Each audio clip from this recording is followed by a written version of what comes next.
দর্শক, আমরা আপনাদেরকে সংবাদের শুরুর অংশে যেমনটা জানাচ্ছিলাম যে বিশ্ববাজারে জ্বালানি তেলের মূল্যের সাথে সামঞ্জস্য রেখে গতকাল রাতেই আমাদের দেশে তেলের যে দাম বাড়িয়েছে সেটার খবরাখবর জানাতে আমাদের সাথে এই মুহূর্তে যুক্ত হচ্ছেন রাকিব হোসেন। রাকিব, একটু জানতে চাই যে গত রাত থেকে তেলের দাম বেড়েছে, সকল প্রকার জ্বালানি তেলের দামই বেড়েছে, সেইটার প্রভাব আসলে পেট্রোল পাম্পগুলোতে কেমন দেখছেন, গ্রাহকরা কি বলছে, সব মিলে একটু বিস্তারিত জানাবেন।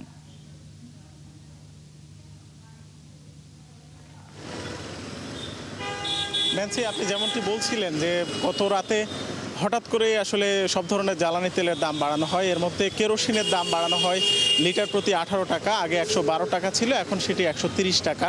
এবং ডিজেলের দাম আগে ছিল 100 টাকা, এখন সেটি 115 টাকা বিক্রি হচ্ছে আজকে থেকে। এবং এছাড়াও অকটেন পেট্রোলের দামও বাড়ানো হয়েছে। পেট্রোলের দাম লিটারে 19 টাকা এবং পেট্রোলের দাম অকটেনের দাম বাড়ানো হয়েছে লিটার প্রতি 20 টাকা, অর্থাৎ এখন 140 টাকায় লিটার কিনতে হচ্ছে অকটেনের যে গ্রাহকরা আছেন তাদেরকে। মূলত অকটেন এবং পেট্রোলের জন্যই এই সিরিয়াল আপনি দেখতে পাচ্ছেন যে এখানে মোটরসাইকেল আছে এবং ব্যক্তিগত গাড়ি আছে। এখানে যে গাড়িগুলো লম্বা লাইনে অপেক্ষা করছে তেলের জন্য, তাদের অনেকেই গতকাল সকাল 11টায় সিরিয়ালে দাঁড়িয়েছেন এবং এখন পর্যন্ত তারা তেল পাননি। পাম্পের কাছাকাছি এসেছেন তারা, কিন্তু পাম্পে আসলে তেল সরবরাহ বন্ধ রয়েছে। তাদের মজুদ ফুরিয়ে যাওয়ার কারণে এখন নতুন করে ডিপো থেকে সাপ্লাই পেলে তারা আবার সরবরাহ শুরু করবে। তো এই যে যারা এখন সিরিয়ালে আছেন গতকালকে সকাল 11টা থেকে, তারা কিন্তু গতকালকে যে দামে তেল কেনার জন্য অপেক্ষায় ছিলেন সেই দামটা কিন্তু এখন পরিবর্তন হয়ে গেছে। অর্থাৎ পেট্রোল কিনতে হবে তাদেরকে 135 টাকা দরে এবং অকটেন কিনতে হবে 140 টাকা দরে। তো এখানে একজন গ্রাহক আছেন, গতকালকে থেকে অপেক্ষা করছেন, আমরা তার সাথে একটু কথা বলতে চাই। আপনি কি গাড়ি চালান? আমি প্রাইভেট গাড়ি চালাই। আচ্ছা, চাকরি করেন? আচ্ছা, গতকালকে কয়টা থেকে অপেক্ষায় আছেন? এবং গতকালকে 11টার সময় আমি লাইনে দাঁড়াইছি, খামার বাড়ির থেকে লাইনে দাঁড়াইছি। এখন পর্যন্ত রাত 4টা পর্যন্ত তেল দিছে, সেই পর্যন্ত আমি এখান পর্যন্ত আসতে পারছি। আসার পরে দেখি যে পাম্পে তেল শেষ।